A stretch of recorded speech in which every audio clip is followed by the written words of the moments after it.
అభివృద్ధి కింగ్ జగన్కు ప్రాణ సమానులైన కాంగ్రెస్ పార్టీ కార్యకర్తలందరికీ కూడా మనస్ఫూర్తిగా అభినందనలు, కృతజ్ఞతలు. ఎందుకంటే కింద భూమిలో నుంచి సెగలు వస్తున్నాయి, పైనుంచి బాణుడు ప్రతాపం చూపిస్తున్నాడు. ఎర్రటెండ ఉన్నా వేలాది మంది ఇక్కడ నిలబడి ఇంత గొప్ప కార్యక్రమాన్ని ఏర్పాటు చేసినాక మీ అందరినీ చూసిన తర్వాత పటాన్చెరు శాసనసభ నియోజకవర్గం నుంచి నీలం మధుకు తప్పకుండా 50,000 ఓట్ల మెజారిటీ ఇచ్చి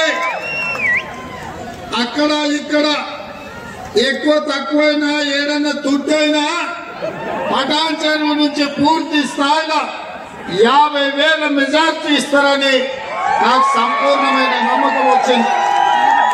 నేను ఈ వేదిక మీద నుంచి నీలం మధుకు, కాటా శ్రీనివాస్ కి సూచన చేస్తున్నా, మీ ఇద్దరు జోడెత్తుల్లాగా రామలక్ష్మణులాగా కలిసి పని చేయండి.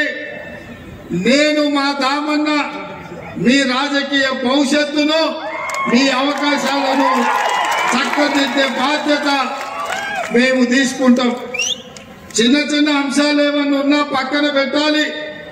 ఇవాళ దేశం ఒక సంక్లిష్టమైన పరిస్థితిని ఎదుర్కొంటున్నది.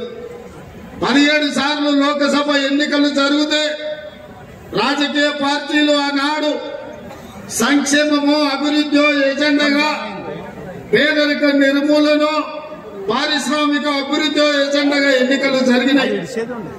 కానీ మొదటిసారి 18వ లోకసభ ఎన్నికలు ఈ రోజు సంక్షేమ అభివృద్ధి ప్రాతిపదికన జరగట్లేదు. రాజ్యాంగాన్ని మార్చాలని మిమ్మల్ని వేడుకోవడానికి ఈ రోజు మన ప్రియతమ నాయకుడు తెలంగాణ రాష్ట్ర ముఖ్యమంత్రి రేవంత్ రెడ్డి గారు మన ప్రాంతానికి వచ్చారు. మనమందరం ఒకటే 2 అంశాలే ఆలోచన చేయాలి. మతపరంగా ఆలోచన చేద్దామా, సంక్షేమ పరంగా ఆలోచన చేద్దామా, ఉపాధి కావాలా, చరిత్రున్న పార్టీ కావాలా, సంక్షేమాన్ని నిస్వార్థంగా సేవ చేసే పార్టీ కావాలా? పటాన్చెరు అనేది 1978-80 నుంచి పారిశ్రామిక రంగంలో ప్రశస్తం పొందింది ఎవరి వల్ల? కాంగ్రెస్ పార్టీ, ఇందిరాగాంధీ వల్ల. ఈనాడు సుమారు 50,000 నుంచి 60,000 మంది యూపీ, బీహార్, రాజస్థాన్, ఛత్తీస్గఢ్, ఒరిస్సా యొక్క కుటుంబాలు, కార్మికులు ఈ ప్రాంతాల్లో నివసిస్తున్నాయంటే దానికి కాంగ్రెస్ పార్టీ ఆనాడు 1960వ దశకంలో బిహెచ్ఎల్, ఒక బీడీఎల్, ఒక ఆర్డినెన్స్ పై తీసుకొచ్చిన చరిత్ర ఎవరిది? కాంగ్రెస్ పార్టీది. సంక్షేమాన్ని, అభివృద్ధిని, ఉపాధి కల్పించిన చరిత్ర కాంగ్రెస్ పార్టీది.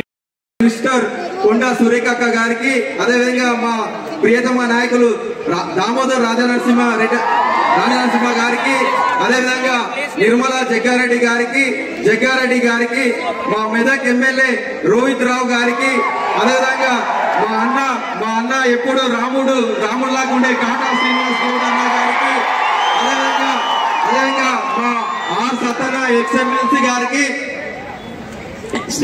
వేదిక మీద ఉన్న పెద్దలందరికీ, అదేవిధంగా ఎన్ఎస్యు కార్యకర్తలకు, యూత్ కాంగ్రెస్ కార్యకర్తలకు, మహిళా కాంగ్రెస్ కార్యకర్తలకు, సర్పంచ్లకు, జెడ్పీటీసీలకు, ఎంపీటీసీలకు అందరికీ కూడా, అక్కలకు, చెల్లెళ్లకు, మా అన్నలకు, మా కాకలకు, మా తమ్ముళ్లకు అందరికీ కూడా పేరు పేరున పాదాభివందనాలు తెలియజేస్తున్నాం. ఈ రోజు చాలా సంతోషం అన్న. ఈ ప్రాంతంలో, ఈ మెదక్ ప్రాంతం నుంచి గతంలో ఇందిరాగాంధీ గారు పోటీ చేసి ఈ ప్రాంతాన్ని అభివృద్ధి చేసి వాళ్లకు ధైర్యాన్ని, స్థైర్యాన్ని ఇచ్చి రేపు ఎన్నికల్లో ఏజెంట్ గా రావడానికి కూడా సిద్దిపేటలో భయపడేటువంటి పరిస్థితి ఉందన్న. కాబట్టి నేను నిన్నంతా కూడా సిద్దిపేట నియోజకవర్గంలో పర్యటించి అందరికీ కూడా ధైర్యం చెప్పి పెద్ద ఎత్తున మీటింగ్లు పెట్టడం జరిగిందన్న. అందరిలో కూడా ఒక ఉత్సాహం నెలకొంది. ఈ మీటింగ్ తో ఇంకా రెట్టింపు ఉత్సాహంతో కార్యకర్తలు రేపు పనిచేసి భారీ మెజారిటీతో నీలం మధు బీసీ బిడ్డను చాలా ఉన్నటువంటి పరిస్థితులు చెప్తా ఉన్నారు. మున్సిపల్లో అన్న రివ్యూ మీటింగ్ చేయాలన్నా మున్సిపల్లో ట్యాక్స్ పోతా ఉంటే కనీసం వాళ్ళు ముయ్యలేనటువంటి భారం నడుస్తా ఉంది. కాబట్టి దాని మీద మీరు ఖచ్చితంగా తీసుకోవాలని చెప్పి ఈ సందర్భంగా తెలియజేస్తా ఉన్నా.